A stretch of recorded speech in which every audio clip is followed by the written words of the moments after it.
And so the courier who had cheated death in the cemetery outside Good Springs cheated death once again, and the Mojave wasteland was forever changed. The courier, with the aid of Yes Man, drove both the Legion and the NCR from Hoover Dam, securing New Vegas's independence from both factions. With Mr. House out of the picture, the remaining Securitrons on the Strip were hard-pressed to keep order. Anarchy ruled the streets. When the fires died, New Vegas remained, assuming its position as an independent power in the Mojave.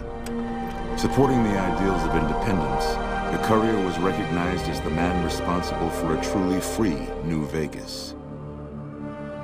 He ensured Mr. House's tyranny was broken, and neither Caesar's Legion nor NCR would ever gain control over New Vegas. Black Mountain Radio continued to broadcast its peculiar form of propaganda.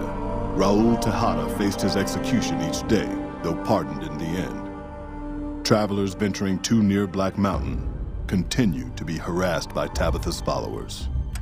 Without organized leadership, the remaining boomers slowly drifted away, leaving Nellis Air Force Base to be flooded by prospectors and scavengers.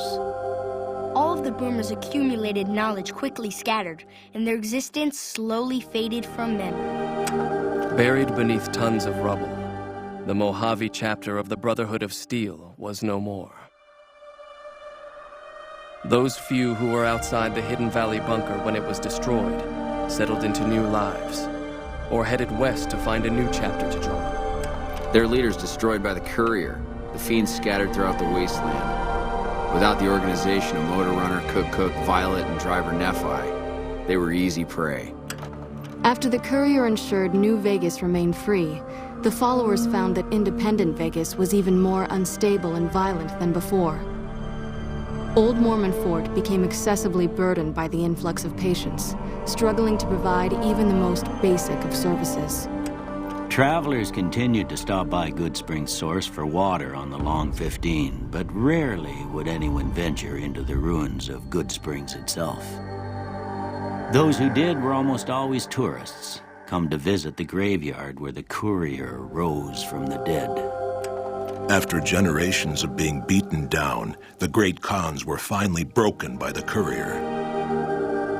Those few who avoided the courier's wrath moved north into the wilderness of Idaho, where they tried once more to rebuild. With Jacobstown's leadership destroyed, the remaining super mutants and Nightkin of the West scattered across the wasteland. Jacobstown withered away, its death going unnoticed by the rest of the Mojave. With the king dead and most of their gang slain by the courier, the remaining kings fled the area, never to be heard from again.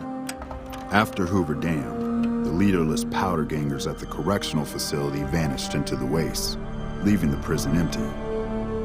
The correctional facility became another abandoned ruin in the wasteland, its carcass occasionally picked over by enterprising prospectors.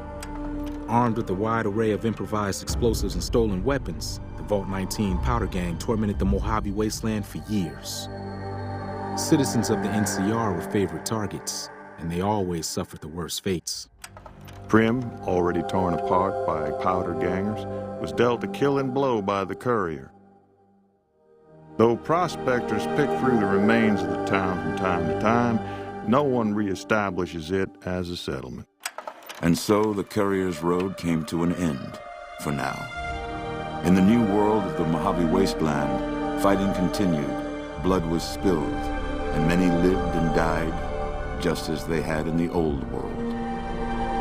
Because war never changes.